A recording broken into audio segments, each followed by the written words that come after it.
Selamat datang di MRF Football, channel yang akan membahas berita seputar Manchester United. Jika kalian suka berita Manchester United dari kami, jangan lupa like, komen, dan subscribe. Dan juga nyalakan tombol loncengnya, agar kalian bisa tahu berita Man United terupdate dari kami. Terima kasih, Glory Glory Manchester United.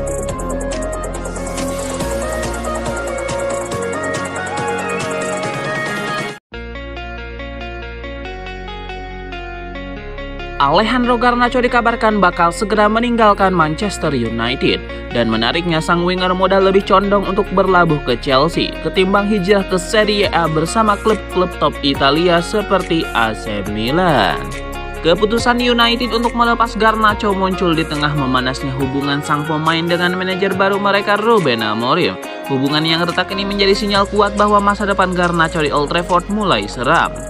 Ketegangan memuncak usai Garnacho dicoret dari daftar starter di final Liga Eropa, keputusan yang mengundang banyak tanda tanya. Bahkan adik Garnacho yang juga berperan sebagai agennya tidak ragu mengungkapkan kekecewaan lewat media sosial, meski tetap dimasukkan ke dalam skuad untuk tur pramusim ke Asia.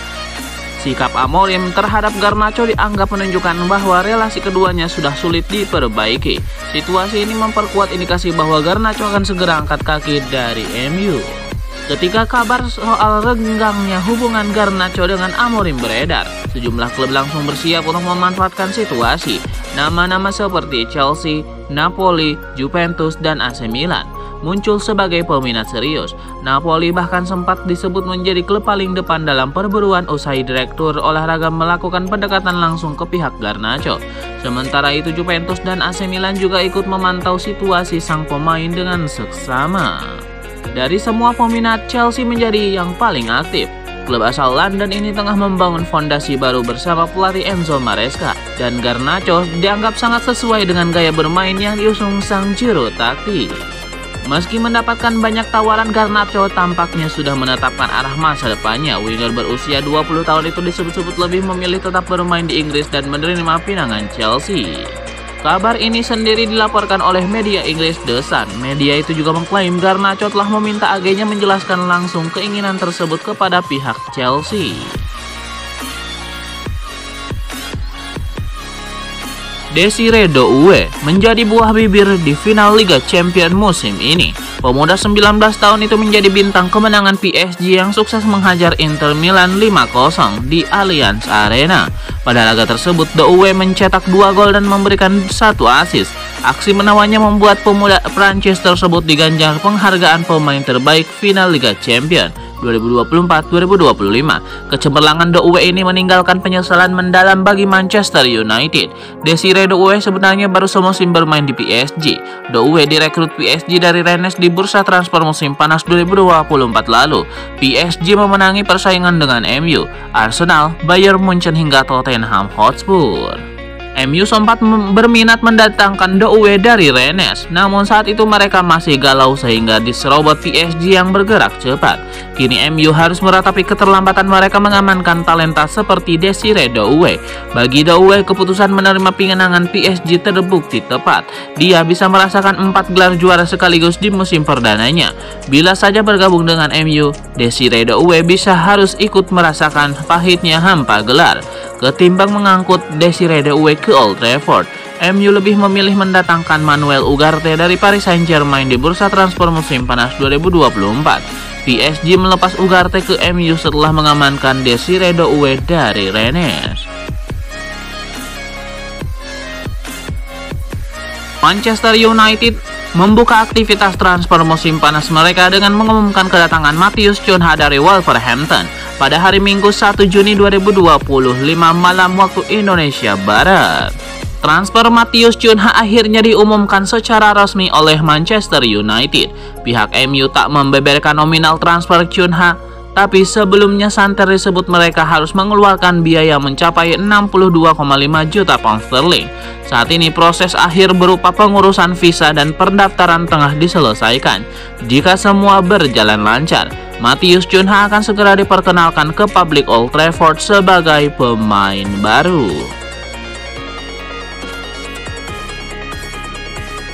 Paris Saint-Germain menorehkan sejarah luar biasa di final Liga Champions 2024-2025 saat berduel melawan Inter Milan. Tak tanggung-tanggung mereka menghancurkan wakil Italia itu dengan skor 5-0. David Beckham hadir langsung di stadion yang terlihat syok menyaksikan performa memukau PSG. Sebagai mantan penggawa klub tersebut, David Beckham tampak larut dalam emosi menyaksikan pencapaian historis Les Parisiens.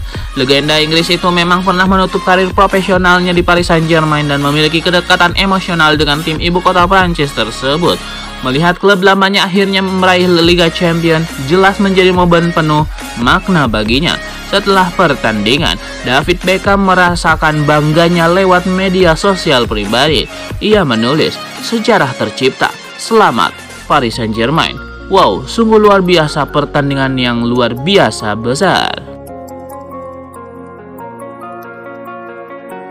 Manchester United dikabarkan kembali mempertimbangkan untuk mendatangkan Ronald Kolomuani dari Paris Saint-Germain. Pada jendela transfer musim panas tahun ini, Manchester United dikabarkan kembali mengincar striker Paris Saint-Germain Ronald Kolomuani yang berpeluang besar hengkang pada musim panas ini. Menurut laporan Give Me Sport, pemain asal Prancis itu tidak masuk dalam rencana utama PSG dan akan dilepas setelah gagal bersinar selama masa peminjamannya di Juventus. Kolomuani sebelumnya menunjukkan performa menjanjikan di Bundesliga dan diyakini akan memiliki atribut teknis yang cocok dengan intensitas Premier League. Kecepatannya, kemampuannya menghubungkan permainan, serta kontribusi dalam mencetak dan menciptakan gol menjadikannya opsi menarik bagi setan merah. Manchester United sedang mencari tambahan kualitas di lini depan usai musim yang mengecewakan. Kehadiran Kolomuani bisa memberikan dimensi baru dalam serangan mereka, terlebih jika ia mampu mengembalikan performa terbaiknya dan menemukan kembali rasa percaya diri. Situasinya saat ini juga membuatnya mungkin tersedia dengan harga yang relatif terjangkau. Sebuah peluang potensial bagi United untuk mendapatkan aset berharga dengan resiko minimal. Ketertarikan terhadap Kolomuani tidak hanya datang dari Old Trafford. Tottenham Hotspur juga dikabarkan memantau situasinya dan bisa menjadi pesaing serius dalam perburuan sang penyerang. Kesempatan bergabung dengan Manchester United akan menjadi momen penting bagi Ronald Kolomuani untuk membuktikan dirinya di level tertinggi. Jika mampu tampil konsisten, ia bisa menjadi solusi jangka panjang bagi lini serang tim arahan Ruben Amorim, sekaligus membantu klub bangkit dari keterpurukan. Ruben Amorim menyiapkan mantan muridnya di Sporting Lisbon sebagai pengganti Bruno Fernandes yang akan meninggalkan Manchester United. Tidak disangka penggantinya itu adalah mantan murid Ruben Amorim di Sporting Lisbon, yakni Pedro Gonçalves. Pedro merupakan salah satu pemain andalan Ruben Amorim saat masih menunggangi klub raksasa Portugal tersebut. Di tangannya, pemain berusia 26 tahun itu mendapatkan peran baru sebagai penyerang sayap, kendati dirinya sempat bermain juga sebagai gelandang. Berkat polesan Amorim, Pedro menampilkan performa apik dan membuat catatan gemilang. Tercatat dirinya telah bermain sebanyak 190 kali bagi pelatih berusia 40 tahun itu dan berhasil menjaringkan 81 gol serta 61 assist. Karenanya Pedro Gonçalves dianggap bisa mengisi pos yang ditinggalkan Bruno Fernandes jika merapat ke Al Hilal. Amorim dan Man United pun akan menggunakan dana hasil penjualannya guna menebus Pedro Gonçalves dari Sporting Lisbon. Matthijs de Ligt senang-senang saja manajernya di Manchester United, Ruben Amorim, suka belak-belakan. Ia yakin itu akan berdampak baik buat tim kedepannya. Amorim tidak segan-segan mengakui timnya payah saat Manchester United menelan hasil buruk. Pada Januari lalu, dia menyebut tim polesannya kemungkinan yang terburuk dalam sejarah klub. Ruben Amorim dibela Matthijs de Ligt sebagai orang Belanda yang dikenal akan keterus-terangannya. Ia menikmati pola komunikasi manajer asal Portugal itu dan percaya akan berdampak baik pada tim. Saya dari Belanda, jadi saya suka-suka saja. Saya paham media kaget karena normalnya itu tidak terjadi. Tapi rasanya Anda juga bisa merasa sangat senang bahwa akhirnya seseorang bisa bicara belak-belakan, mengungkapkan apa yang ia pikirkan, dan berbicara yang sebenar-benarnya. Saya sangat mengapresiasi Ruben Amorim dalam obrolan personal kami. Itu memberikan saya perasaan bahwa saya bisa mempercayainya dan dia bisa mempercayai saya, ucap de Ligt.